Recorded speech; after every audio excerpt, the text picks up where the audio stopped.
Sunday afternoon, December 7th, 1958, Northeast Portland, Oregon. Now, inside a modest house on Northeast 56th Avenue, there's a wingback chair sitting by a fireplace, and draped over that chair is a Santa Claus suit. It's red, it's white, laid out waiting. It belongs to Ken Martin, 54 years old, about 200 pounds. He's built for the part. Every December, Ken puts on that suit and plays Santa in more than a dozen homes around Portland. Friends, kids, neighbors' parties. Nobody pays him. It's just who Ken Martin is. Between 1 and 2 o'clock that afternoon, Ken backs the family station wagon out of the driveway. His wife, Barbara, gets in beside him. Their 3 daughters pile in the back, 14, 13, 11 years old. They're headed out to Columbia River Gorge to cut Christmas greens, cedar and fir for wreaths, a 2-hour errand tops, home by supper? Not so much. 5 months later, in May 1959, a Portland newspaper walks the readers right through that living room, and the Santa Claus suit is still on that chair. It's untouched through Christmas, through New Year's, through the whole winter and into the spring, because nobody ever came back to move it. 5 people got into that station wagon, and every single one of them vanished. What followed was one of the biggest manhunts in the history of the Pacific Northwest. 5 counties in Oregon, 2 in Washington, hundreds of searchers, sonar over miles of river. The Army Corps of Engineers lowered the reservoir above Bonneville Dam by 5 feet looking for a white and red station wagon. They found nothing until May, when the Columbia River gave 2 of the daughters back. Just 2. The car still missing, no parents. The official theory settled in fast. Just an accident. The car went into the water. It's tragic.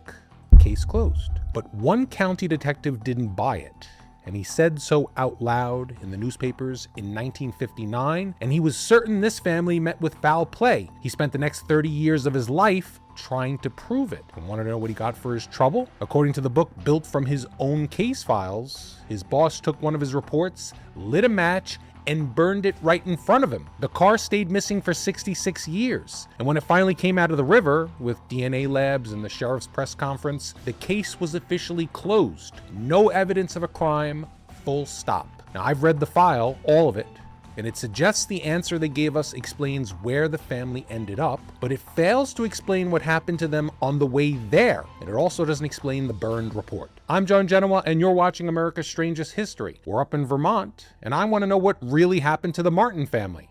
Stay with me. First, let's meet this family properly, not as headlines, as people. Ken Martin was the service manager at the Eccles Electric Company, 237 Northeast Broadway. Steady job, steady man. The house was at 1715 Northeast 56th, a neighborhood called Roseway on the city's northeast side. His wife was Barbara Jean. She was 48. And remember that chair by the fireplace? The Santa suit wasn't sitting there alone. Right beside it was a second costume, a pioneer dress. It's drab brown, a cream-colored bonnet, matching apron. That one was Barbara's, because when Ken played Santa, she was right there with him. Now for the girls. The 14-year-old was Barbara, who named like her mother, so everybody called her Barbie. She was a freshman at Grant High School. The 13-year-old was Virginia, and the 11-year-old, the baby of the family, was Susan, Sue. And one more, Donald, 28, the oldest, the only son. He wasn't in the station wagon because Donald was 3,000 miles away. He's a Navy corpsman stationed in the Marine Corps at Fort Schuyler, New York. And here I gotta make a quick correction for the record, because that's what we do on this channel. If you've read about this case online, you've probably seen Donald described as a graduate student at Columbia University. The 1959 record says otherwise. Navy corpsman, Fort Schuyler. Now, it's a small detail, but this whole case runs on small details, so we're at least gonna try to get it right. Now, put yourself back in that house. Sunday morning, December 7th, the Martins had company that morning. Friends of theirs, the Evans family, stopped by the house, and the Evanses invited them over for Sunday dinner. The Martins said no, but thanks. They already had plans. They were going up the highway. Now, if you're not from Portland, that phrase needs a little translating. Going up the highway is what people from Portland said when they're driving east, out of the city, up to the Columbia River Gorge. The old highway ran along the river. Cliffs on one side, water on the other, some of the prettiest country in America. You went up the river for a picnic, for waterfalls, for the view.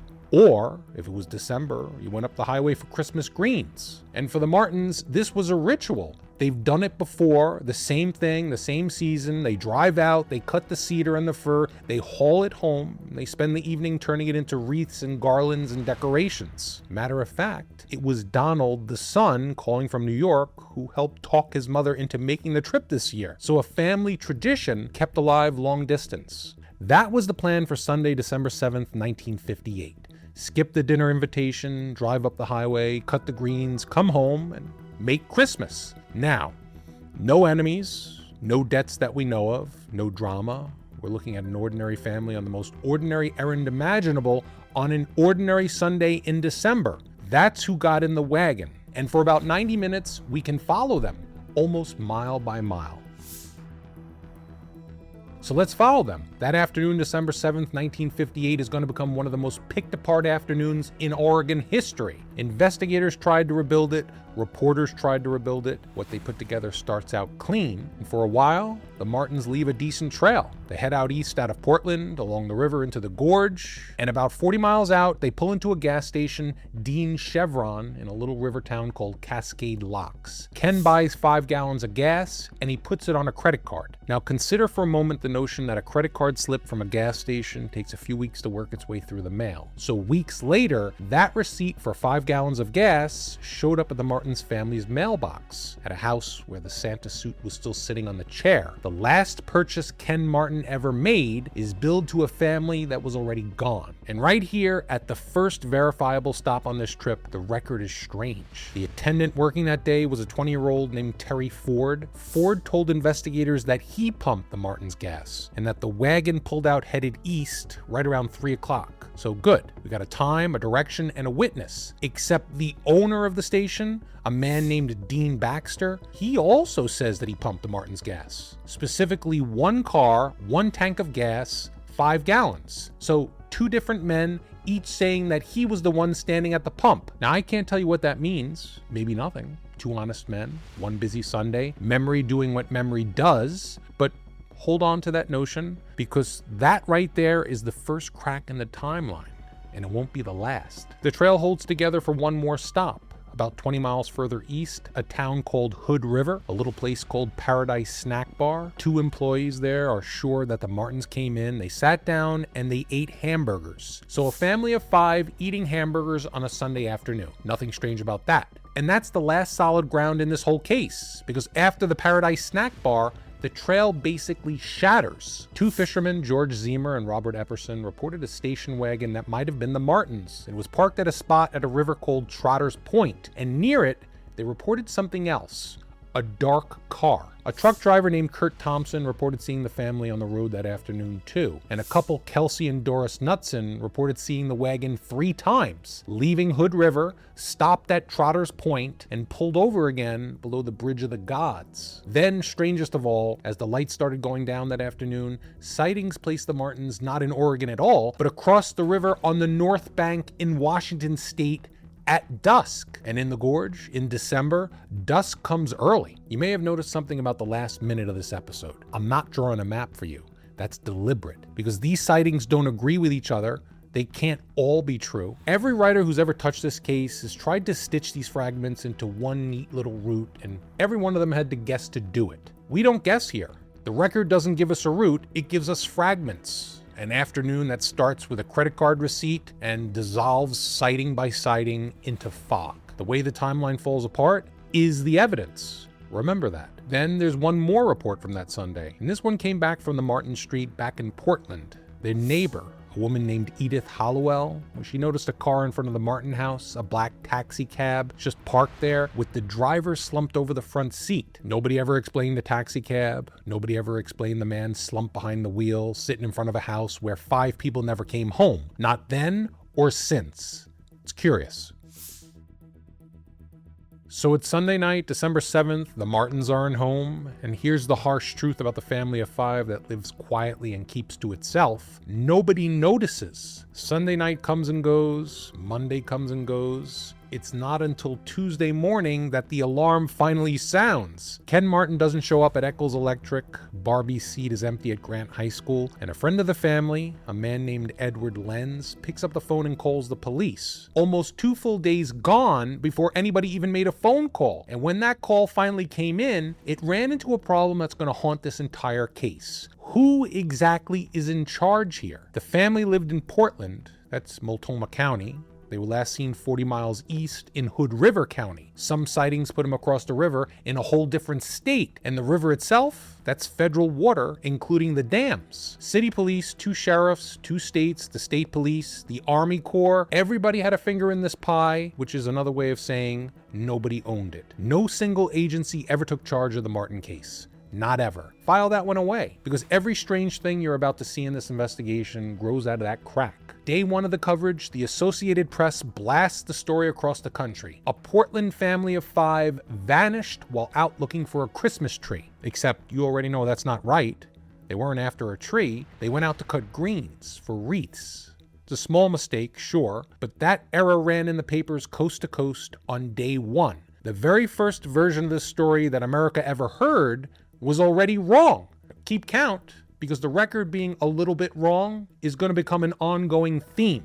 And then the search itself kicked off in the wrong direction. A Portland woman, a Mrs. Frederick Holm, told deputies that she saw a family matching the Martins' description that Sunday up on Larch Mountain. Larch Mountain is a 4,000-foot peak at the west end of the gorge. It's nowhere near Cascade Locks, nowhere near Hood River. It's the wrong end of the map entirely. Now, to be fair to the searchers, they didn't have the gas receipt yet. That was still in the mail. At the time, an eyewitness was the best lead anybody had. So up in the mountains they went. Tuesday they searched hard. Wednesday they searched again. Hundreds of volunteers, deputies, loggers who knew those roads. 4,000 feet up in December, looking for a family that we now know was never up there at all. And from there, the thing just kept growing. Search parties walked the logging roads, the side roads, the turnouts. Circulars with the family photographs went out in the mail nationwide, and the tips came pouring back in. Somebody saw the Martins in Boise, somebody saw them in Billings, Montana, somebody saw them everywhere. Every single tip got run down, and not one of them held.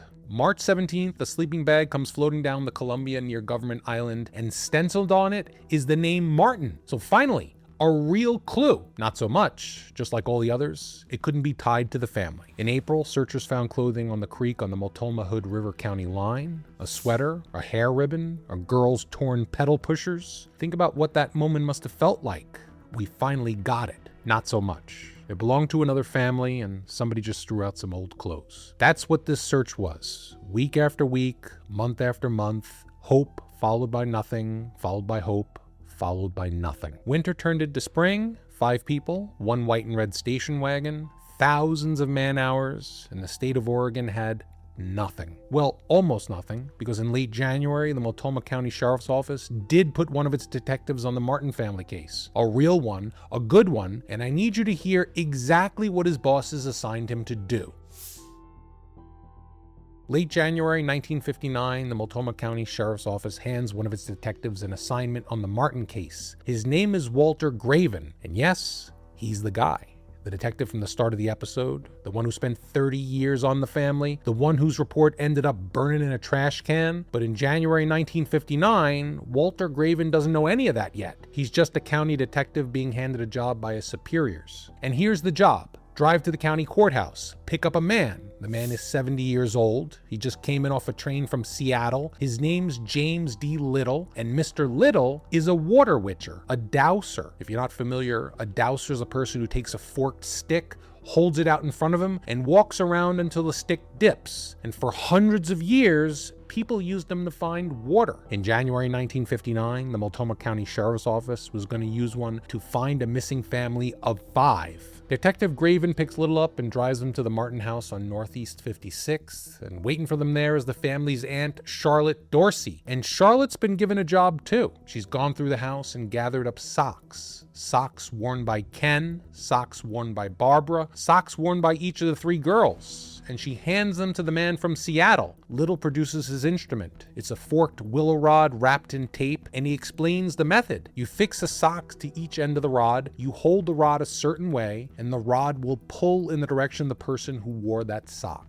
Now, before you ask, every detail I gave you, the courthouse, the train, the socks, the taped willow rod, it all comes from the official report of the Multnomah County Sheriff's Office. It was written by Detective Walter Graven. It was filed and preserved. He wrote the whole thing down. And according to the report, the rod had one real opinion that day. It kept dipping towards the house, over and over. Whatever sock was on it, the rod pointed at the house. And Detective Graven, being a detective, pointed this out. At which point James D. Little demanded his sock back and announced that he was through trying to find the Martin family. Graven drove him back to the Park Avenue Hotel, and as they parted ways, Little told the detective, "Call me if you want any more help." It's curious. And one more detail from Graven's report, possibly the best one. Graven asked how Little came to be here in the first place, and Little admitted that the sheriff only had spoken to him once over the phone, and that the sheriff told him, "Go ahead and find them, and God bless you." So the man got on the train immediately. That's the vetting process. That's the paperwork. A blessing over the phone and a train ticket south. Now, strangely enough, Little wasn't a one-off. A few months later, April 1959, there's another report in the file. A Portland sandwich shop owner named Ethel Dorn came to Graven with information. She consulted a psychic down in Los Angeles, one who helped her find her missing brother once before, and this psychic drew her a map. The map told the whole story. The Martins picked up a man along the highway, they stopped at Hood River for coffee, and then they were killed and buried near Biggs Junction, close to a campground. It's pretty specific. Walter Graven took the map, he drove out to Biggs Junction and searched, because that's his job. He found nothing. I'm not here to mock a desperate search. When 5 people vanish into thin air, people reach for anything. Socks, psychics, maps drawn 1,000 miles away. Grief does that. I get it, but step back and look at January 1959 from a distance. The biggest manhunt in the history of the Pacific Northwest, a family of 5 missing 7 weeks, and the county detective assigned to the case is chauffeuring a 70-year-old man with a taped willow stick around Portland. He does this because his superiors ordered him to. And at the very same time Walter Graven is driving that water witcher back to his hotel, a civilian, an ordinary Portland businessman, was out on the cliffs above the Columbia on his own time with his own gas money, finding something real. And when he brought it back to the authorities, nobody would look at it. The civilian's name was Donald Bain. Another Donald. Is a different Donald this time, no relation to the Martin family son. Try to keep him straight because both of these men play important roles. Donald D. Bain was a Portland businessman, and he built the first car wash in the city of Portland. The very first one. Nobody handed him a playbook for that. He was the kind of man who saw a problem and went at it himself, hands-on. Bain claimed to have been a friend of the Martins, and when they vanished, he didn't wait for the county or the state police to get their acts together. He went looking. Through the last weeks of December into January, Bain spent his own weekends, his own money roaming the gorge, the roadways, the shorelines, the pullouts, mile after mile, all on his own. And in early January 1959, about 20 miles past Hood River at the cliffs above the Columbia River near a town called the Dalles, Donald Bain found something. Tire tracks running towards the edge of the cliff, and on the rock, paint scrapings. Curious. 4 weeks into the disappearance of a family in a station wagon, a man finds the tire tracks headed for a cliff edge above the river and paint scraped onto the rock above the lip. That's the single most promising physical lead that anybody's produced, and it came from a guy who washes cars. So Bain did what you're supposed to do. He took it to the authorities, and the response is in the record. An officer named Pratt told him there was no evidence of criminal involvement and that the Martins were good people who didn't seem mixed up with unsavory sorts. The man said, "I found tire tracks at the cliff edge," and the answer was, they were nice people. Now that's not an answer, that's not even the same conversation. So, Bain went to the press. January 2nd, 1959, the Oregon Journal ran it, a few lines, buried. And then, nothing. Nothing happened. Nobody followed up, the lead just sat there. Now, before we go one step further, I owe you something, because on this channel, we don't save the inconvenient parts for the end. Months later, in a report written in May, Detective Walter Graven stated that he found those tire tracks, that he came across them while he was out near the Dalles with his wife in April. Now, J.B. Fisher, the author who spent 6 years inside Graven's files, the man who's done more than anyone alive to make a case for Walter Graven, he writes that Graven likely wrote it that way on purpose to give the clue a credibility that it was never going to get coming from an ordinary civilian. That's Fisher's assessment, not mine. I wasn't in the room, but you should hear it, and you should hear it earlier rather than later. The detective at the center of this story may have dressed up how a key piece of evidence came into the file that went away for now. And the part that turns this from a footnote into a tragedy, it didn't even work. They didn't take the tire tracks seriously when they came from a car wash owner, and they didn't take them seriously when they came from a county detective either. So the best physical lead in the case went nowhere, no matter whose name was on it.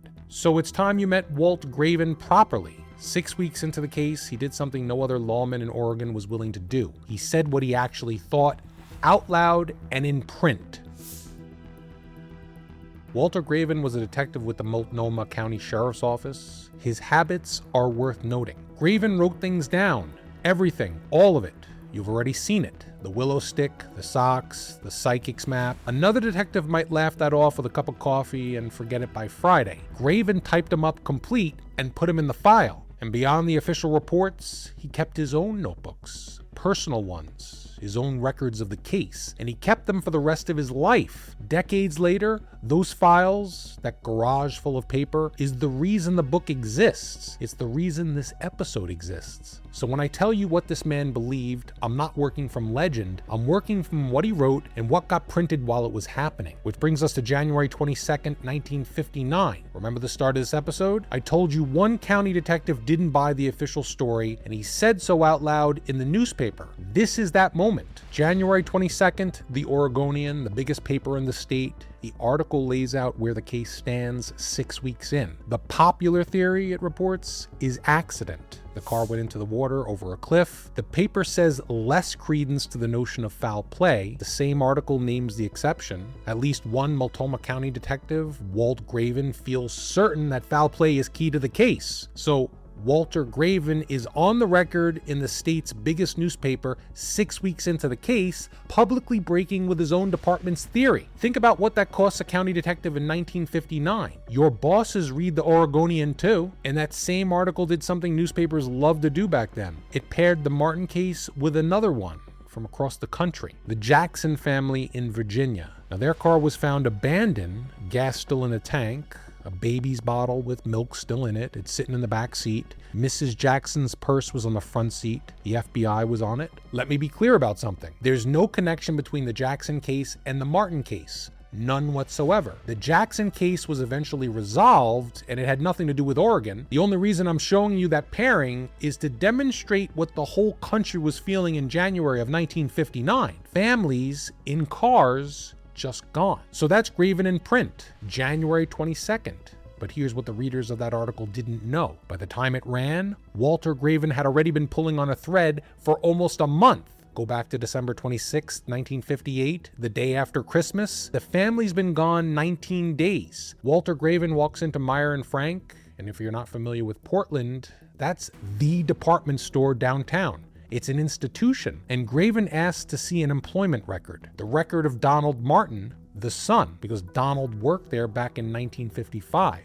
And when Graven pulled that record and started asking questions, he learned something. While Donald Martin was working there, a handgun went missing from the store, a .38 caliber. Now, before we jump to any conclusions, this fact on its own means nothing. Merchandise walks out of department stores every day of the week. It happens today. It's called shrink. It happened in 1955 too. A missing gun from 3 years earlier proves nothing about anybody. The Hood River County Sheriff looked at the entire case in 2026 with tools Graven never dreamed of and found no evidence of a crime. Curious, but Walter Graven wrote it down. The store, the year, the caliber, because that was his habit. Everything went into his notebook. And 5 months later, that little notebook entry was going to collide with something a man found behind a pile of rocks beside a highway at Cascade Locks.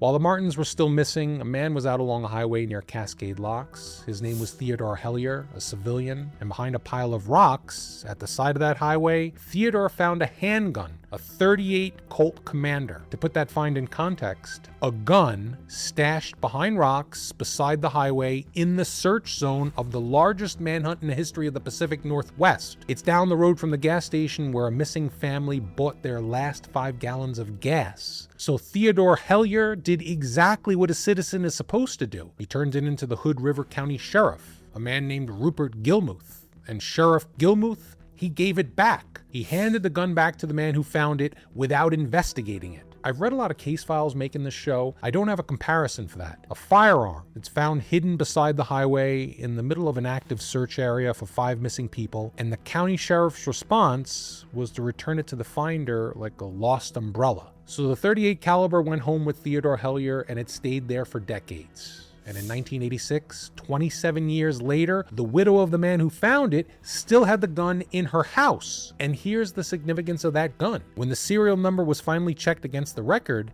it matched. It matched the .38 that went missing from the department store while Donald Martin worked there in 1955. Coincidence? But hold up. I have to be more careful than I've been all episode. What I've just given you is a chain, a gun missing from a store that a son worked at. That fact's in the record. A gun of the same make and caliber found hidden beside the highway where the family made their last stop. It's a fact in the record. A serial number that matches, also a fact in the record. What that chain means is not a fact. It's an inference. And the inference you're tempted to draw right now was Walter Graven's inference. And decades later, J.B. Fisher's. They own it, not you or me. Here's what the record does not contain. Any evidence that Donald Martin ever touched that gun. Any evidence Donald Martin had anything to do with what happened to his family. None, then or now. And yet the chain grew anyway. May 15th, 1959, Graven's out talking to barge operators on the river and learns that an ex-convict named Roy Light tried to sell one of them, a man named Ben Howland, a .38 Colt Commander. It's the same make and caliber as the gun behind the rocks. Remember that name Roy Light,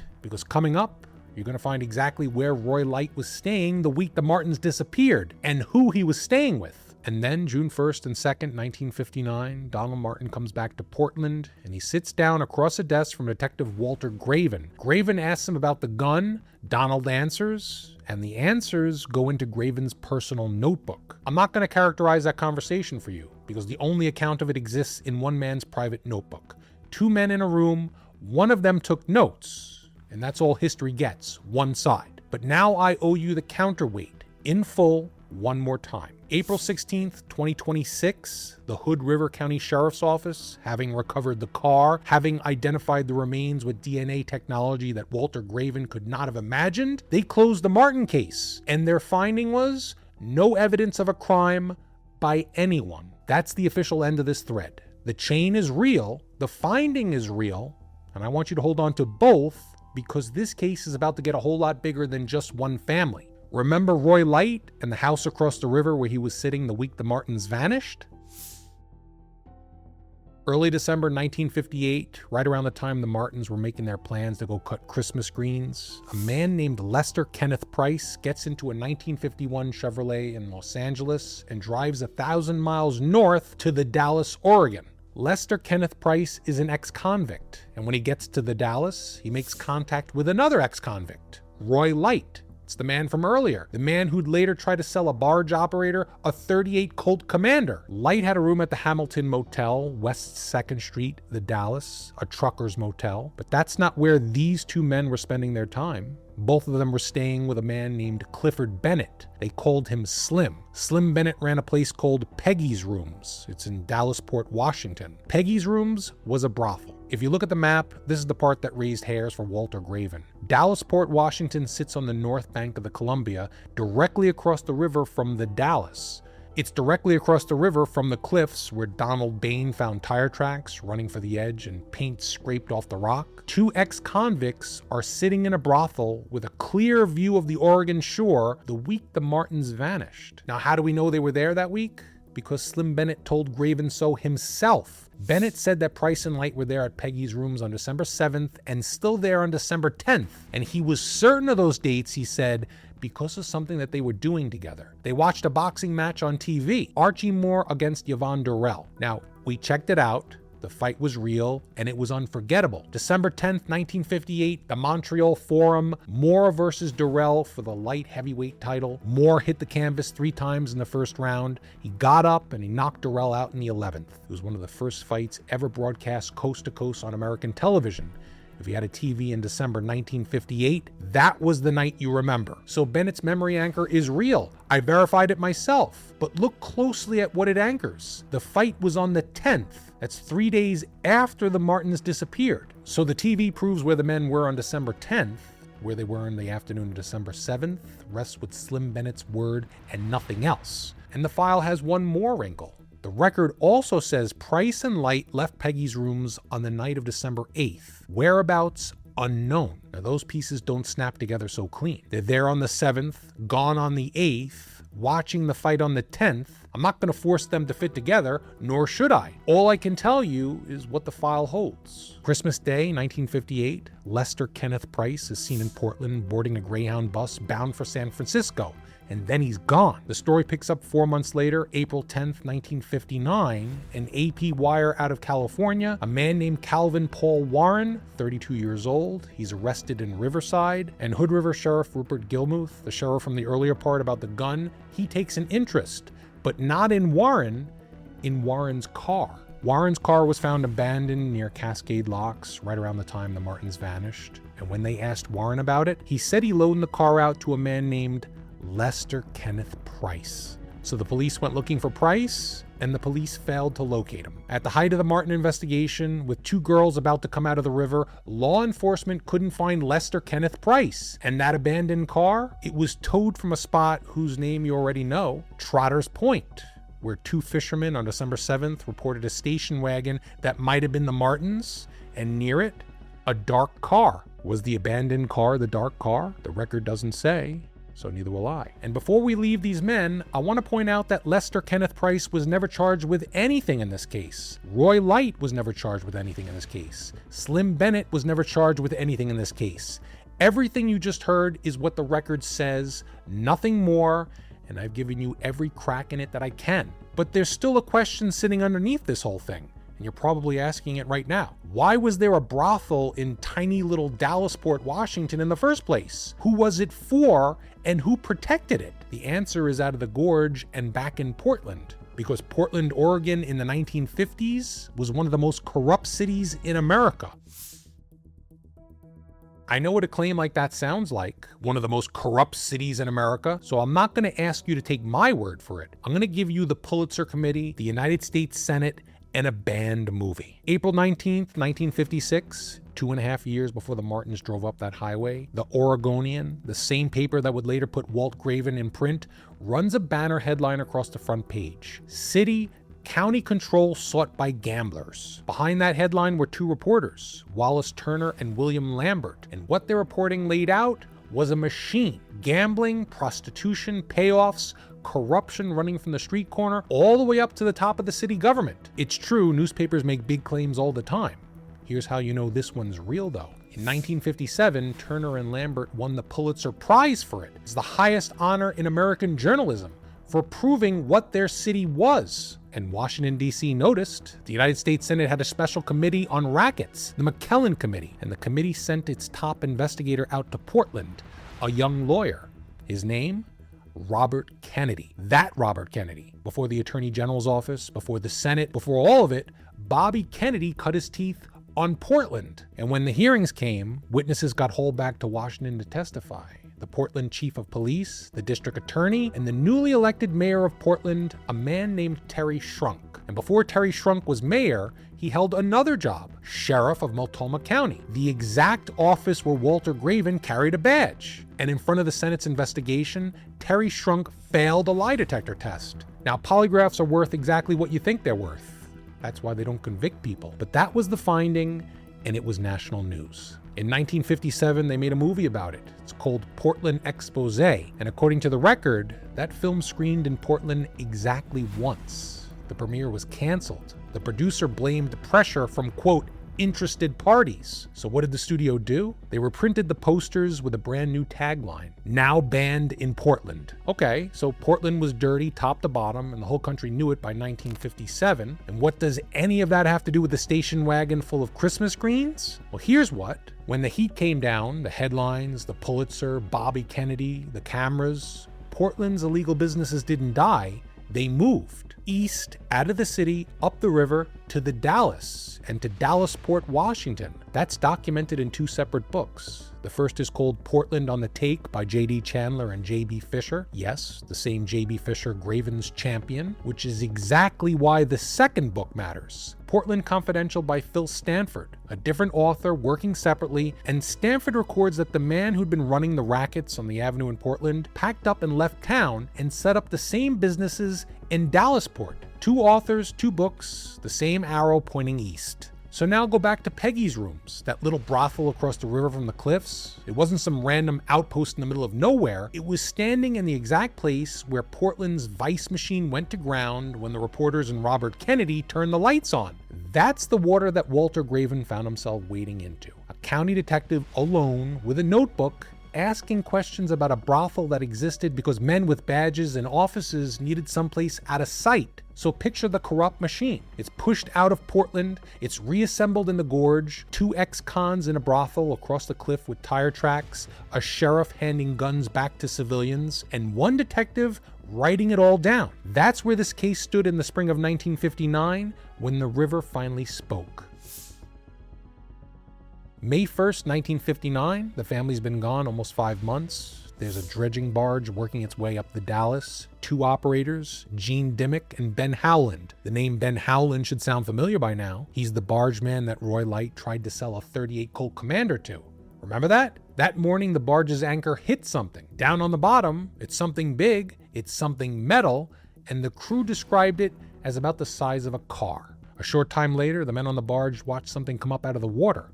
It's a bundle of clothing. It surfaced and it floated away downstream. Now they reported it, and an Oregon State Police sergeant named Charles Errand looked at the report and insisted that there was nothing to it. The object down there, he said, was scrap, a pipe, maybe an old stove. Now hold on to that barge and the bundle of clothing and the sergeant, because at the very end of this episode, we're coming back to whatever that anchor hit.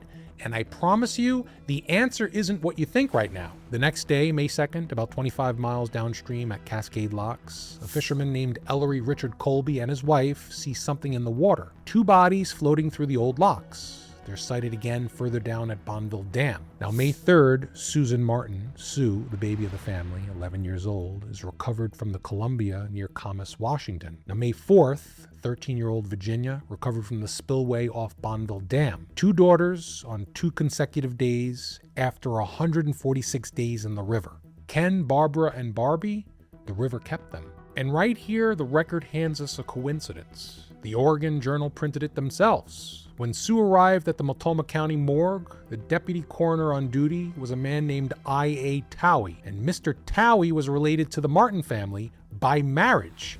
He met Sue about 4 years earlier at a wedding. Of all the men in Portland who could have been standing at that door, coincidence. One more detail from the record, and then the morgue. On the girl's clothing, examiners found traces of metal, aluminum, among others. Remember the aluminum.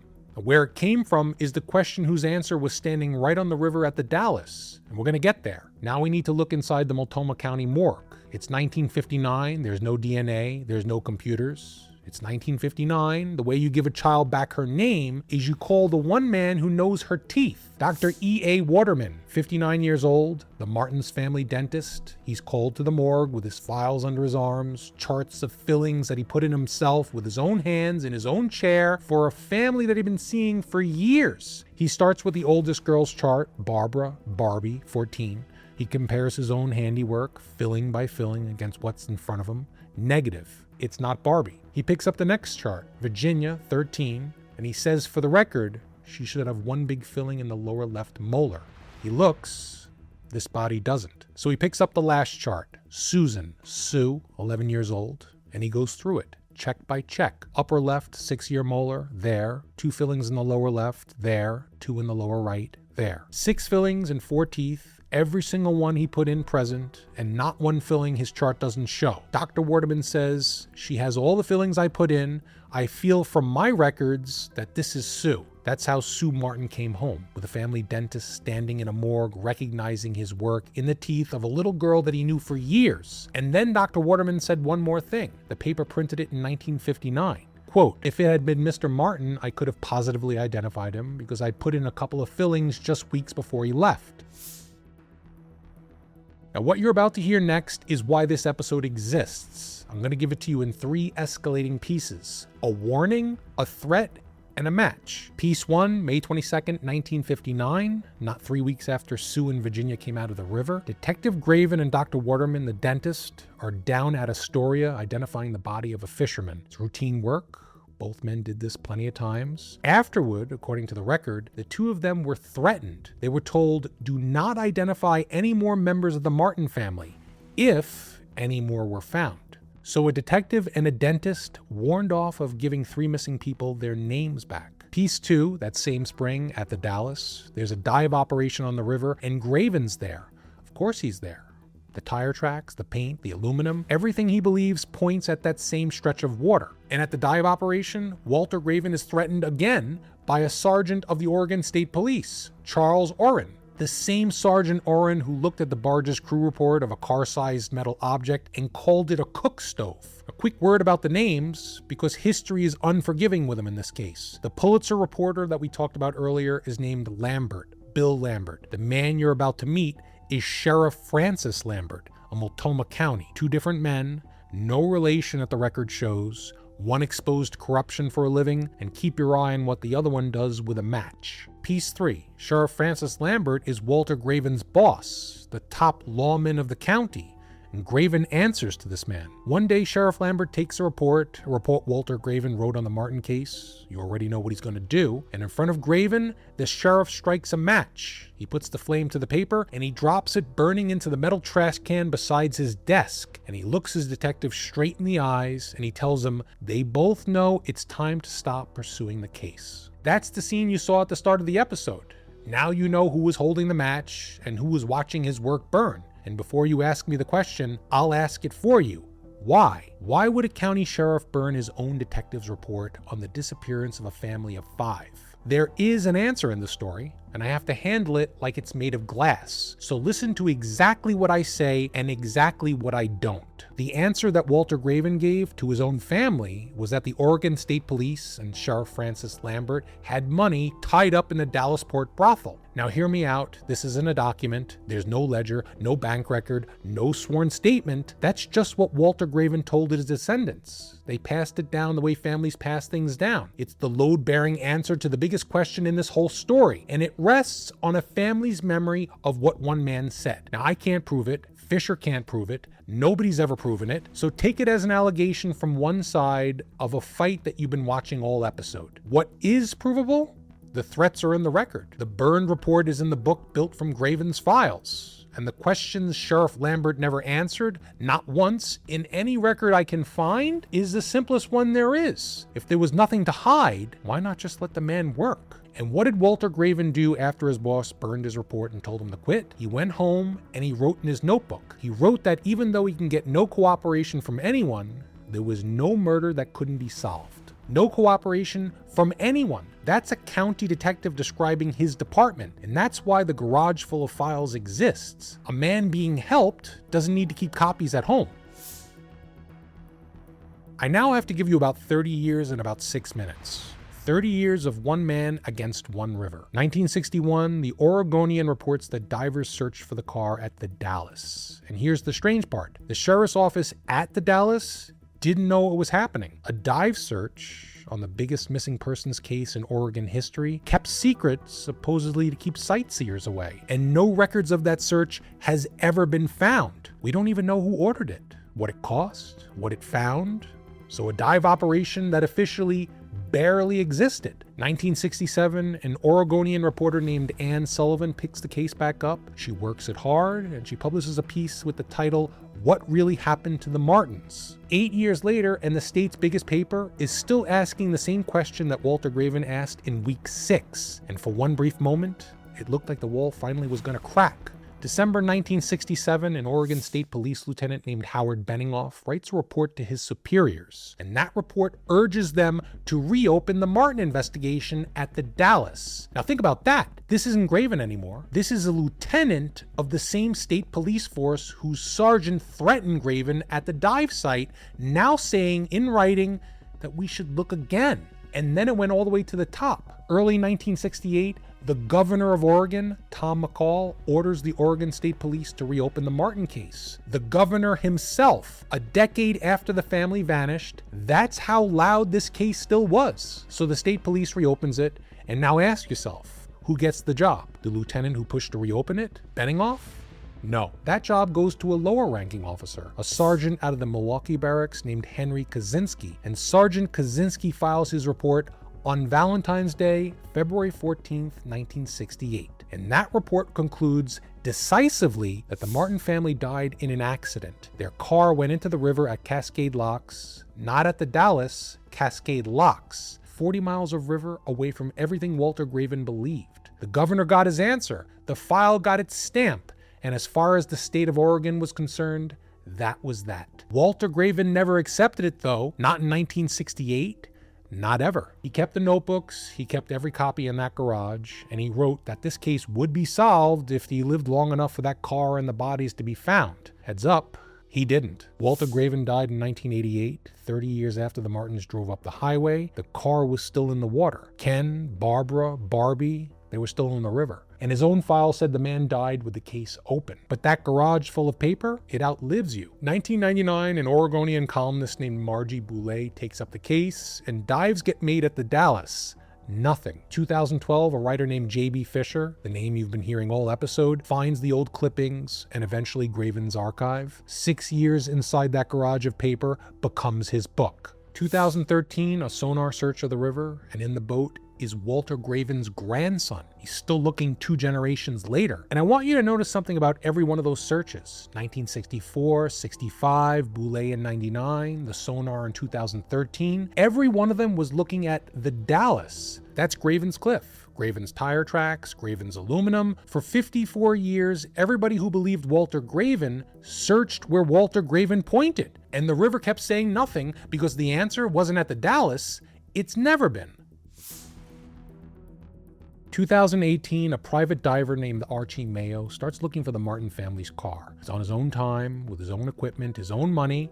Does this sound familiar? Bain in 59, Boulay in 99, the grandson in 2013, and now Mayo. The whole story of this case is civilians doing the work. Mayo searches for years, and in November 2024, 66 years after that Sunday drive, Archer Mayo finds the 1954 Ford station wagon.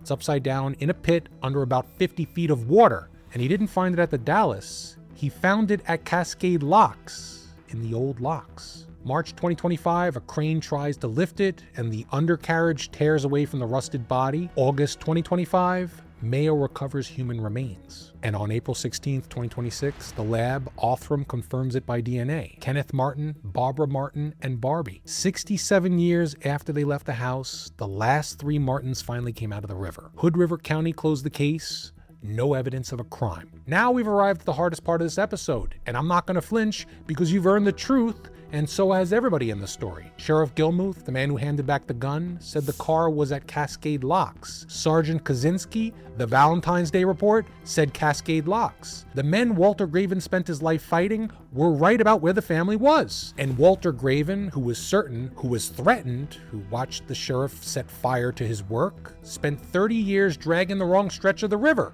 Curious. So the pillars of his case down one by one. The tire tracks were found by a civilian, and Graven may have dressed up how he came by them. You've known that since the middle of the episode. The aluminum on Sue Martin's clothing. Well, Harvey Aluminum Plant piped its wastewater into the river at the Dalles, yards from the tire tracks. That was Graven's strongest physical argument. But the car was never at the Dallas. And the object the barge anchor hit May 1st, 1959, the one I promised we'd get back to, it was almost certainly not the Martins' car. The car was found 25 miles downstream at Cascade Locks, which means Sergeant Uren, the man who threatened Graven, the man this episode had treated like a villain the entire time when he said the object was probably scrap, he may have actually been right. Talk about a kick in the groin, right? I told you at the start of this episode, the answer wasn't what you thought it was. So is that it? Was Graven just wrong? Maybe corruption was just a story? Not so much. And here's why. Being right about the location doesn't make them right about the cause. A sheriff still took a .38 found hidden beside the highway and handed it back without investigating it. A serial number still matched a gun missing from the store where the sun worked. 2 ex-convicts still sat at the brothel across the river and then scattered, and the police couldn't find either one of them. And the county sheriff burned the detective's report in front of him and told him to stop. A car going into the water at Cascade Locks explains none of that. The 2026 finding says no evidence of a crime, and I believe they searched honestly. But no evidence of a crime in 2026 and no evidence of crime in 1958 aren't the same thing. 66 years in the river destroys evidence of everything. What's left is a record full of men behaving like they had something to protect. And now for the last bit I want to mention. January 1959, 6 weeks after the family vanished, skin divers were searching the old locks at Cascade Locks, the exact structure where Archer Mayo found the car in 2024. They called the search off when a diver named Frank Baker nearly drowned. He got trapped between the lock gates, 50 feet below the surface. 6 weeks in at the old locks, 50 feet down. They were exactly where the family was, possibly feet from that station wagon, in the dark, in the cold, and they turned around. There's one more thing the record holds, and it's about 2 urns. After the funerals in 1959, the urns of Susan and Virginia Martin went to a Portland mausoleum, and there they sat, unclaimed for over a decade. 2 little girls that an entire region searched for, sitting on a shelf with nobody coming to get them. Until December 30th of 1969, when somebody finally came and took the urns. It was the day after the girl's grandmother died. The record doesn't tell us who came or why that day. I'm going to leave that with you for now. You can speculate. And Donald Martin didn't attend his sister's memorial service in 1959. He came back to Portland that June to settle his estate and to sit across the desk from Walter Graven. You already know about that conversation. One man's notebook. Donald Martin lived a long life. He died in 2004. He was never charged with anything. He was never named a suspect by any agency ever. And the 2026 finding closed the case with no evidence of a crime by anyone. That's the last word on Donald Martin, and it's the record's word, not mine. Walter Graven died in 1988, 16 years before Donald, 36 years before the car came out of the water. He never got to learn he was wrong about where, and that nobody to this day can say he was wrong about why. The man wrote that there was no murder that couldn't be solved. Here, the state of Oregon says there was no murder at all. And 67 years on, you know everything that the record knows. So I'm not going to sit here and hand you an answer. There isn't one. Instead, I'm going to take you back one last time to 1715 Northeast 56th Avenue. The living room, the fireplace, the wingback chair, and the Santa Claus suit, red and white. It's laid out and waiting. Everything else in the story has been fought over for 67 years. The route, the tracks, the gun, the men, the match, the river, but the suit on the chair, that's the one thing in this whole file that everybody agrees on. Ken Martin was going to put it on in a dozen living rooms full of kids, and he backed out of the driveway and never came home to it. The suit stayed on the chair. Curious. I'm John Genoa. This is America's Strangest History. Thanks for watching.